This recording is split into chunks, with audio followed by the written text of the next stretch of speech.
Sir, here's your coffee po. Pahinga po muna kayo, sir. Paggabi na rin po. Nako, salamat Katrina. Napakamaalaga mo talaga sa akin palagi. Mabuti ka pa. Mukhang maalaga naman po si Ma'am Olivia. Hindi ka po ba niya nilalambing?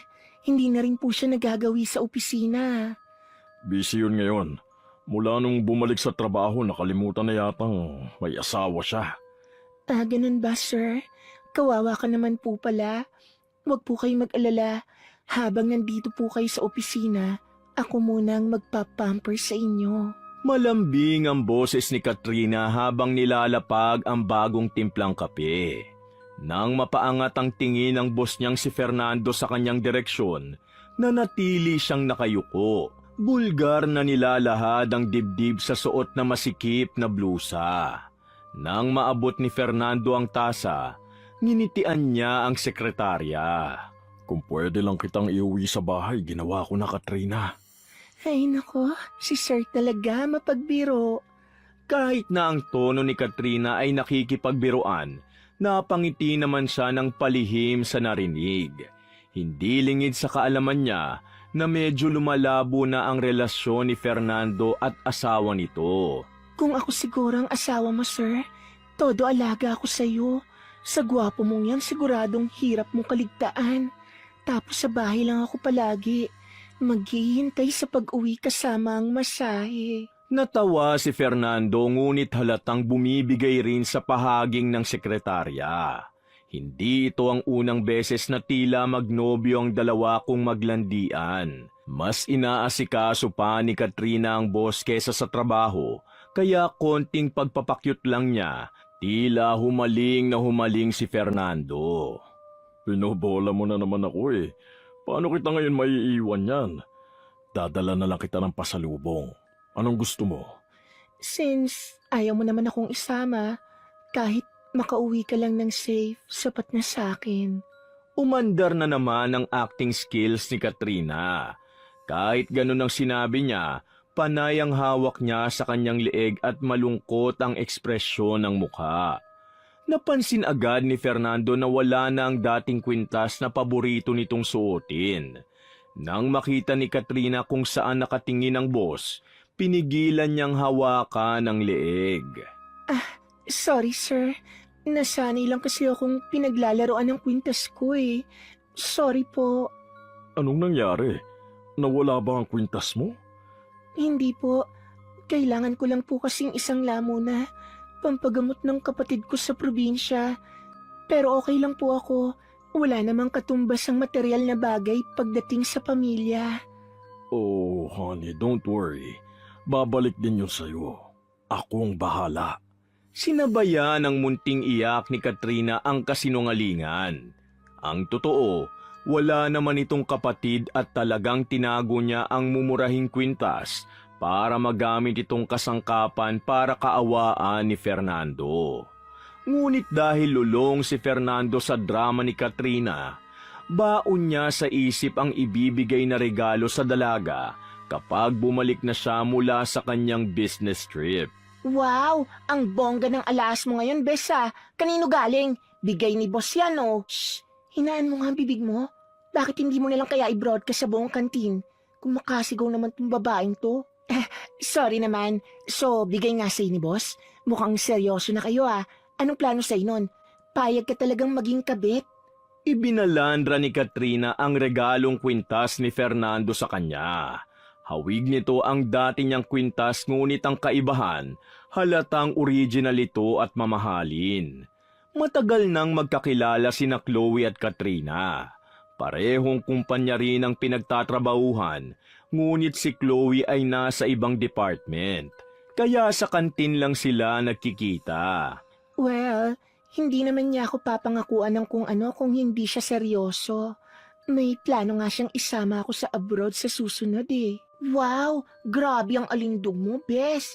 Pero ingat ka, mabilis ang karma ngayon. Buti nga hindi na bumibisita ang asawa ni boss, kundi magkakagulo talaga kayo nun. Huwag kang kontra dyan. Hindi naman ako pababayaan ni Fernando kung sakali. Sobrang protective kaya niya sa akin. Baka nga yung Olivia na yun pang kaladkarin niya palabas. Bilib talaga ako sa confidence mo, te. Pero 20 years din silang kasal ah. Take note mo yan. Hindi naman niya siguro basta iiwan ng asawa niya para sa'yo. Alam mo naman ng mga lalaki, titigim lang ng bagong putahe yan. Pero sa misis pa rin uuwi.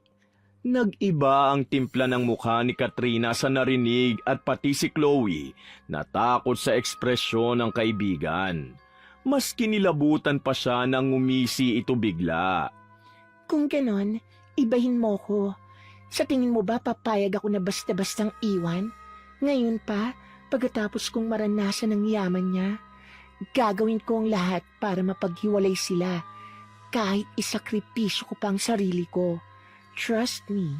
Joke lang naman, bes. Nagjo-joke ka rin naman, di ba? Medyo nakakatakot yung sinabi mo, ha? Sa halip na bawiin ang sinabi, tumawa lang si Katrina hanggang sa paalis na siya. Naiwan namang nakatunganga si Chloe at naninindig ang balahibo sa inaasta ng kaibigan.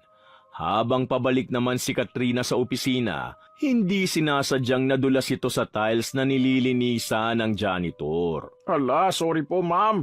Dito po sa kabila yung daan, pasensya na po. Doon lang napansin ni Katrina ang sign na basa ang daan. Ngunit imbis na magpakumbaba, nagawa niyang magalit sa janitor dahil sa pagkapahiya. Buiset, napakatanga mo naman. Simpleng trabaho, hindi mo magawa ng tama. Gusto mo bang masisante? Eh, pasensya na po talaga ma'am. Huwag niyo po ko ipatanggal please. May mga anak po akong pinapaaral. Matanda na po ako eh. Parang awan niyo na po. Pwes, ayusin mo sa susunod. Swerte ka na nga dahil may trabaho ka kahit bobo ka. Tapos patang-tanga ka pa dyan. Tumabi ka na nga. Kakairita. Naiiyak na inayos ng janitor ang mga gamit habang si Katrina naman tinahak ang daan paalis. Sa halip na makonsensya, natuwa siya sa ginawa. Ganun pala ang pakiramdam kapag mas nakakataas ka sa iba. Sa tingin niya, mas bagay sa kanyang maging asawa ng boss kaysa sa bastang sekretarya lang nito.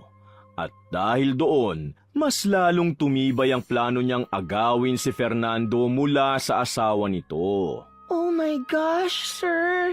Ang ganda nito. Parang ilang linggo pa lang mula nang binigyan mo ko ng kwintas. Ngayon, isang set na naman ng alahas. Thank you talaga, sir. Super spoiled na ako nito. Ayan ka na naman, Kate. Sir na naman ang tawag mo sa akin. Fernan na lang kasi. At isa pa, kulang pa yan sa pagiging sobrang mabuti mong sekretary sa akin. Bagay na bagay din yan sa'yo. You deserve that. Thank you, Fernan. Hindi ko alam kung paano pa kita pasasalamatan sa mga regalo mo sa akin. Sobra na to. Huwag mo nang isipin yun. Ang importante, masaya ka. Lahad na pinakita ni Katrina ang mahiyaing reaksyon. Pang-ilang regalo na ni Fernando ang hawak niya. Hinawakan naman ni Fernando ang kamay ng sekretarya at ang ganong tagpo ang nasilayan ng asawa niyang si Olivia. Anong kabastusan to, Fernando? Sa mismong opisina mo pa? Talaga bang wala ka ng respeto sa akin? Han, mali ang iniisip mo. Inabutan ko lang siya ng regalo dahil birthday niya. Wala kaming ginagawang masama. Yes, ma'am. Nagmagandang loob lang po si sir. Promoted po kasi ako. Napipi ang dalawa at nahuli sa sariling kasinungalingan dahil magkaiba sila ng dahilan. Mabilis na dumistansya sa isa't isa sina Fernando at Katrina. Kinakabahan ng muka at hindi maitawid ang salita para magpaliwanag. Huwag niyo na nga akong gawing tanga. Kalat na sa kumpanya ang kakatihan yung dalawa. Hindi na kayo nahiya! Nanlilisik ang mga mata ng ginang kay Katrina na ngayon ay bitbit pa rin ang makinang na alahas sa bisig niya. Plano sana nitong sorpresahin ang asawa at yayaing mag-lunch, ngunit siya pa pala ang masusurpresa sa kawalang hiyang ito. Papasok pa lamang sa office ay dinignan niya ang bulungan ng empleyado tungkol sa bagong kalaguyo ng asawa niya. Pati pamilyadong tao, hindi pinalagpas ng kakatihan mo? At ikaw, Fernando, matanda ka na. Ngayon mo pa nagawang magloko? Nakakadiri kayong dalawa. Magpapaliwanag ako, Han. It's not what you think. Walang ibig sabihin ng lahat ng to. Natukso lang ako. Bingi si Olivia sa kasinungalingan ni Fernando. At natigilan naman si Katrina sa narinig. Parang may biglang nagbura sa pantasya niya. Hindi napansin ni Fernando ang pagkatigil ng dalaga at agad na sinundan ng umalis na asawa. Naiwan naman si Katrina na puno ng puot. Sa isip-isip niya, talaga bang plano lang nito na gawin siyang kabit at wala siyang balak panagutan? Hindi pwede to. Kailangan kong gumawa ng paraan para mawala sa landas ko ang babaeng yon. Kahit pagkatapos ng ganap na yon, hindi pinakita ni Katrina ang pagtatampo sa boss niya. Mas lalo niya pang pinag-igihan ang pag-agaw dito. Laging naglalasing si Fernando dahil sa nangyari. Si Katrina ang laging hantungan ng kanyang pagdaramdam. Lagi namang present ang dalaga. Madalas na nilalaso ng isip ni Fernando na wala naman itong ginagawang mali. Sorry, Fernanda. Nang dahil sa akin, mas lalong lumayo ang loob sa'yo ng asawa mo. No, matagal na kami sira ni Olivia bago ka pa dumating. Kung wala lang kaming anak, baka matagal na kami naghiwalay eh. Eh, ano nang gagawin mo ngayon, honey? Susuyuin mo ba ang asawa mo? Kung gusto mo, ako na ang magpapaliwanag sa kanya ng nangyari. Pinakita ni Katrina ang pag-iyak kay Fernando. Yumuko pa ito at pinakunot ang mukha na para bang siya ang nahihirapan sa sitwasyon nilang tatlo. At dahil utu-utu ang lalaki, dali-dali niya namang dinaluhan ang dalaga. Hayaan muna natin si Olivia. Saka ako na siya kakausapin kapag lumamig na ang ulo niya. Alam ko namang hindi ako matitiis nun eh. Sobrang tagal ng taon na sasayangin niya kapag nagkataon. Eh ako, paano pagkatapos? Iiwan mo na ba ako? Kailangan ko na bang maghanap ng ibang trabaho? Malabong mangyari yun. Ako nang bahala, okay? Don't worry. Gagawa ako ng paraan. Basta kahit anong mangyari, nandito lang ako, Han. Hinding-hindi kita iiwan. Dismayado man sa narinig na wala sa plano ni Fernando na hiwalayan ang asawa, hindi na lang pinahalata ni Katrina. Pasasaan ba at magtatagumpay din siya sa paglaso ng isip nito at ito mismo ang aalis sa puder ng asawa. Bes, balita ko nahuli ka ni Mrs. Romero ah. Ano nangyari? Sinabunutan ka ba niya kaya nagpapaayos ka ng buhok ngayon? Luka-luka, hindi. Walang panakot sa akin na matandang yun, no? Hindi nga niya ako masaktan kahit nanggigigil pa siya kasi laging nakabantay sa akin si Fernan. Aba, first name basis na lang talaga kayo ngayon, ha?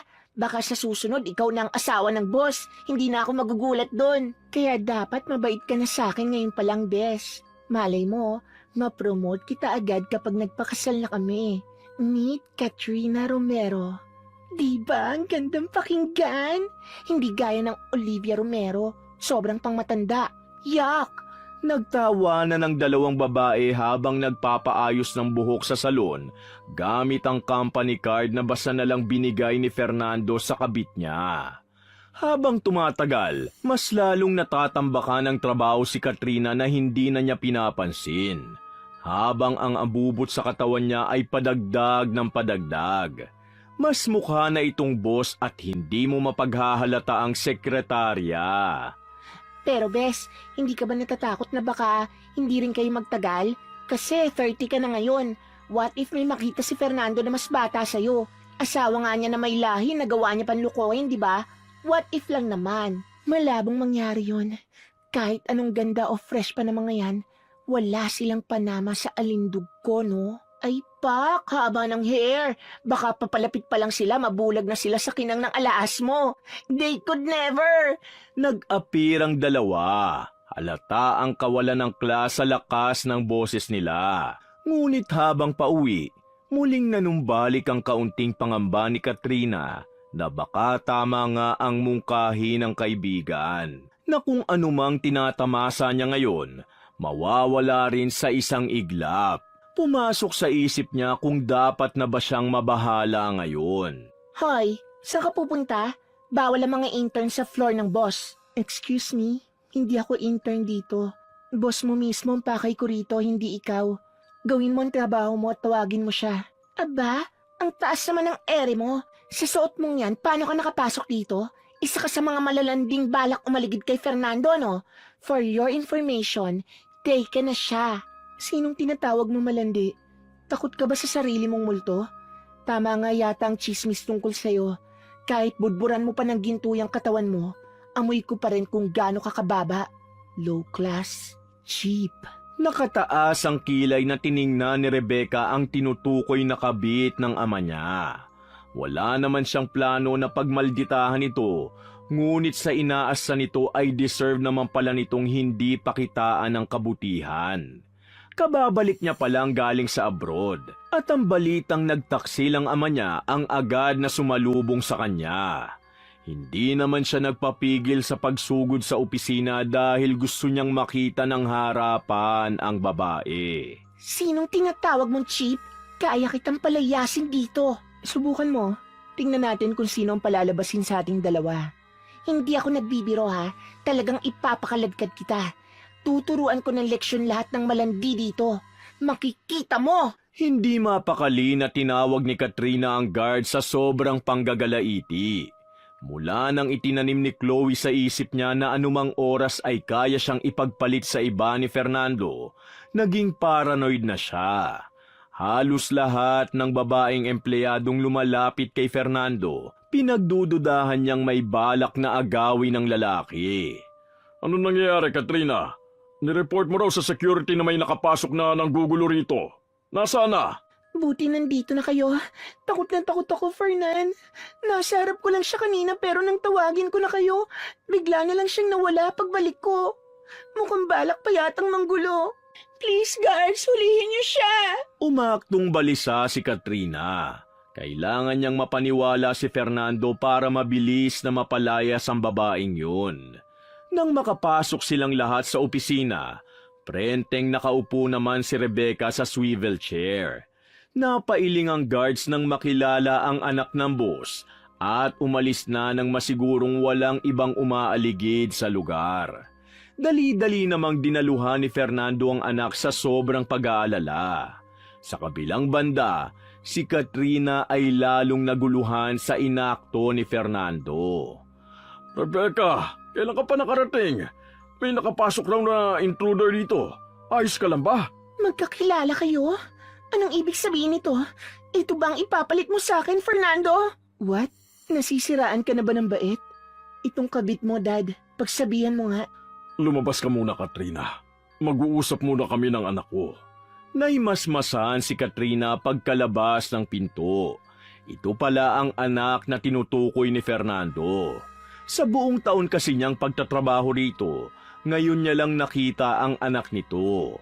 Hindi niya maiwasang kabahan sa nangyari. Parang gusto niyang sampalin ang sarili dahil nagpadalos-dalos siya sa mga sinabi. Hiniling niya na sana'y hindi magsumbong ang dalaga sa ama nito. Nang bumukas ang pinto, sabay na lumabas ang mag-ama. Katrina, this is my daughter, Rebecca. Alam kong may hindi kayo pagkakaunawaan kanina.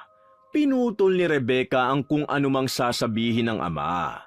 At inismiran lang ang nakayukong si Katrina. Parang maamong tupa ito ngayon, malayo sa babaeng halos kalad ka rin na siya kanina. Hindi lubos maisip ni Rebecca kung anong nakita ng ama sa babaeng ito. Hindi ko kailangan ng formal introduction, Dad. Aalis na ako. Rebecca, bumalik ka rito. Tinawag pa ni Fernando ang anak ngunit tuloy-tuloy lang ito sa pag-alis. Kumapit naman agad si Katrina sa bisig ni Fernando. Sinadya niyang basagin ang boses para magpaawa. Pasensya na talaga, Han. Hindi ko naman kasi alam na anak mo pala siya. Napangunahan lang ako ng kaba. May nasabi ba siya sa'yo? Ako dapat ang humingi ng pasensya, Kat. Sorry sa inakto ng anak ko. Baka kasi sinisiraan na naman tayo ni Olivia kaya ganun ang trato niya sa'yo. Huwag ka mag-alala at pinagalitan ko na ang batang yon. Dapat hindi mo na ginawa yun, Han. Ayos lang ako. Normal naman siguro ang reaksyon niyang yun. Hindi natin may iwasan dahil mukhang mas close sila ng mama niya. Hayaan na lang natin. Kinagabihan ay sigawan ang umalingaw sa bahay ng mga Romero. Hindi nakinig si Fernando sa hiningi ni Katrina na hayaan na lang ang nangyari at galit na hinarap si Olivia pagka-uwi. Masyado nang nalaso ng utak nito at ang bersyon ni Katrina ang pinaniwalaan niyang tunay na nangyari. Sumusobra ka na, Olivia! Ano bang tinuturo mo sa anak natin at naging bastos makitungo? Alam ko nagkasala ako, pero huwag mo na maidamay sa galit mo, bata! At talagang kami pa ng anak mo masama ngayon? Pambihira. Hindi mo nga hinayaan magpaliwanag si Rebecca. Basta-basta mo nalang pinagalitan sa opisina mo. Disiplina ang ginawa ko, Olivia. Bagay na hindi mo magawa. Binastos niya ang empleyado ko. Akala mo ba hayaan ko lang na tratuhin niya ng ganun ang ibang tao? Bulag ka na talaga, Fernando. Tinawag ng babae mo na malandi ang anak natin. Anong klaseng ama ang mas kakampihan ng kabit kaysa sa sarili niyang anak, ha? Ang sama mo. Nagsisisi na akong ikaw ang pinakasalan ko. Matatag ngunit tumutulo ang luha ni Olivia habang iniwang tulala si Fernando. Hindi naman makapaniwala ang lalaki sa narinig. Iniisip niya kung talaga bang tinawag ni Katrina ang anak niya ng ganon. Kailangan niyang kumpirmahin mula mismo sa babae ang akusasyon, kaya mabilis niyang pinuntahan si Katrina sa apartment nito. Natuwa naman si Katrina nang makita ang sasakyan ni Fernando, ngunit agad ding nawala nang makitang seryoso ang mukha nito. Totoo ba? Tinawag mo malandi ang anak ko, Katrina? Bakit mo nagawa yun? Hindi ko sinasadya, Fernan. Maniwala ka. Nadala lang ako ng emosyon. Pangako hindi ko na uulitin. Kahit lumuda ko sa'yo ngayon, mapatawad mo lang ako, please. Hindi ko na alam ang gagawin ko. Kay Rebecca ka dapat humingi ng tawad at hindi sa akin.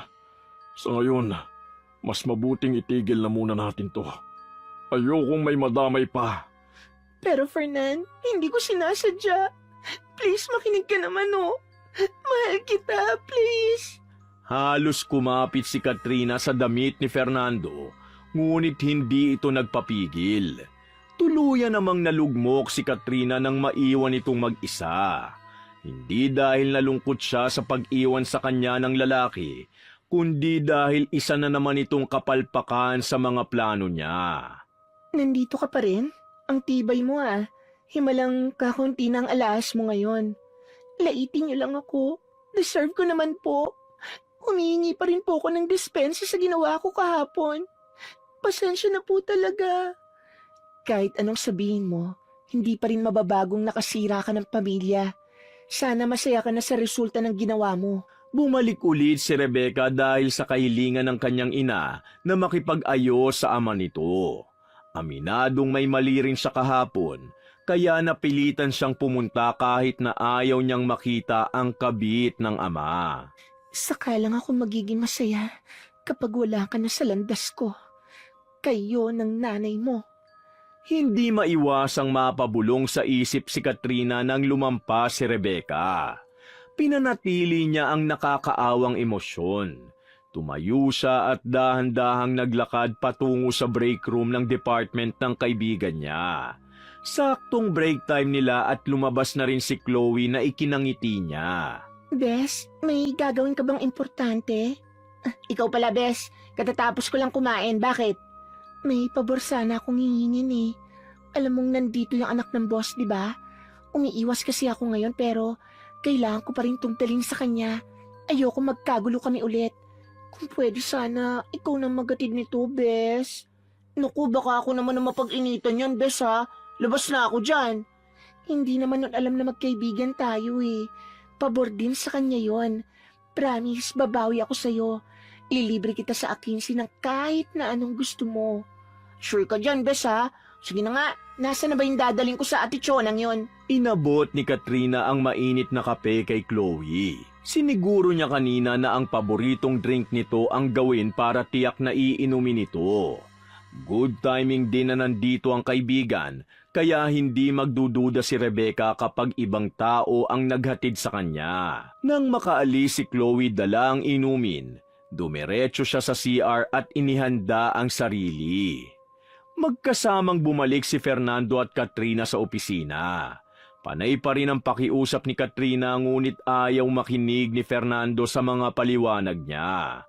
Subalit laking gulat ng dalawa nang pagkapasok ng pinto ay kitang-kita ang nanginginig na katawan ni Rebecca sa sahig habang may bulang lumalabas sa bibig nito. Nakatayo naman si Chloe at nakatakip ang bibig habang hindi mapakali. Nang makita ang kaibigan, nabuhayan siya ngunit hindi niya inaasahan ang reaksyon ni Katrina. Chloe, anong ginawa mo? Wala akong ginagawa. Hindi ko alam kung bakit nagkaganyan siya bigla. Sinunod ko lang ang utos mo, Katrina. Tumawag kayo ng ambulansya! Rebecca, anak! Stay with me! Tulong! Guards, tulong! Bakit mo nagawa to, Chloe? Paano ka nakarating dito? Sinunod lang kita. Sumunod lang ako sa utos mo. Pahina ng pahina ang boses ni Chloe habang umaatras. Sinamantala niya ang pagsugod ng medik sa pinto at mabilis na iniwan ang lugar. Ayaw niyang lalong madiin sa kung anumang pinagawa sa kanya ni Katrina. Pinili niyang tumakas gamit ang fire exit, ngunit nang paliko siya'y naabutan siya ni Katrina. May kakaibang ekspresyon sa mukha ng babae na lalong nagpahindi kay Chloe. Salamat, Bes. Ngayon, si Olivia na lang ang poproblemahin ko. Walang hiya ka, Katrina. Nagawa mo pa ako idamay sa kabaliwan mo. Hindi na dapat ako nagtiwala sa iyong hayop ka. Walang pata sa mundo, Bes. Kailangang may alay para may tagumpay. At sa puntong to, ikaw ang nagsilbing alay. Demonyo ka! Hindi natuloy ni Chloe ang sasabihin nang malakas siyang itulak ni Katrina sa hagdan. Tumutulo ang luha ni Katrina na tinignan ng kaibigan sa huling pagkakataon. Umiiyak siya hindi dahil sa konsensya, kundi para maipakitang wala siyang kinalaman sa nangyari. Kumusta na ang anak ko, Dok? Kailan siya magigising, Dok? Magiging okay lang ba siya? As of now, stable na ang kalagayan ng pasyente. Pero ikinalulungkot ko na magiging matagal ang recovery niya at hindi sigurado kung kailan siya magigising. Sobrang daming laso nang na-ingest ng anak niyo. She needs all the rest she could have. Ayon sa investigasyon, walang motibo o personal na galit si Chloe sa biktima. Base na rin sa ebidensya, nakalagay ang pangalan ni Katrina sa cup at galing kay Chloe ang kape. Lumabas na ang tangkang lasunin ni Chloe ay si Katrina at ang motibong nakikita nila ay inggit. Sa sobrang guilt ay nagpatihulog ito sa hagdan sa halip na sumuko sa pulis. Hindi man natuluyan si Chloe, ngunit nagtamo ito ng maraming injury at hanggang ngayon ay nasa kritikal na kondisyon. Hinihintay nila itong magising para litisin. Sorry, anak. Kasalanan ko lahat ng to. Patawarin mo si Dad. Walang magagawa ang pag-iyak mo, Fernando. Umabot ka na sa sukdulan. Maghiwalay na tayo. Ibibigay ko na ang kalayaan na gusto mo. Pero wag na wag ka nang magpapakita sa aming mag-ina.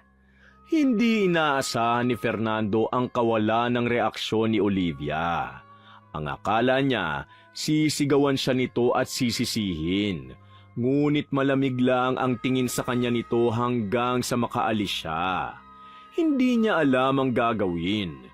Ngunit dinala siya ng mga paasa kung nasaan si Katrina. Ayos lang ba si Rebecca? Kasalanan ko tong lahat, Fernando. Sana akong nasa ospital ngayon at hindi ang anak mo. Wala kang kasalanan, Katrina. Nadamay ka lang din. Mabuti't hindi ka nasaktan. Parang robot na niyakap ni Fernando si Katrina. Nilabas ni Fernan ang kwintas mula sa kanyang damit. Simpleng ginto ito, ngunit sa dulo ay may napakagandang pulang bato. Kapag inikot ay may singsing na nakasabit. Kumikinang ito sa liwanag at kung bubuksan ang lock, may nakatago sa gilid na munting pares ng hikaw. Anong ibig sabihin nito, Fernan? Tanda to ng pagmamahal ko sa'yo. Ngayong malaya na ako, hindi na natin kailangang magtago. Pwede na kitang pakasalan. Hinubad ni Fernando ang alahas at inabot kay Katrina. Gusto mang magpakipot ni Katrina, Tila may kakaiba sa alas na to na naaakit ang tingin niya sa pulang bato. Pero, paano na ang mag-ina mo? Parte na lang sila ngayon ang nakaraan ko. Ikaw na ang ngayon at bukas ko. Hindi na ako aalis sa tabi mo. Ito ang matagal mo ng pangarap, hindi ba? Sa halip na kabahan sa iniwang makahulugang salita ni Fernando, umusbong lang ang pagbubunyi sa loob ni Katrina. Sa wakas, nagtagumpay na siya sa kanyang plano. Han, anong mas gusto mo? Beach or church wedding? Ikaw ang bahala, Han. Chocolate or vanilla cake? Kung anong mas paborito mo. Ilan ang anak na gusto mo? Kung ilan ang kaya mong ibigay, Han. Kung maririnig sa iba ang ganitong usapan, nakakakilig. Couple goals, kumbaga. Ngunit sa pagitan ni Fernando at Katrina ay iba. Parang robot na sunod-sunuran si Fernando habang si Katrina naman natutuwang magdikta sa lalaki. Ilang linggo nang nakalipas mula nang mangyari ang eskandalo sa opisina, ngunit heto ngayon at nagpaplano na ng kasal ang dalawang dahilan ng gulo. Mas maganda ba ako sa trahe na to kaysa sa asawa mo, Han? Sobra pa, Han.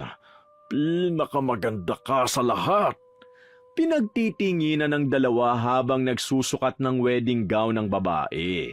Ngunit lingid sa kaalaman nila na ang tinatamasa nilang saya ay may unos na paparating.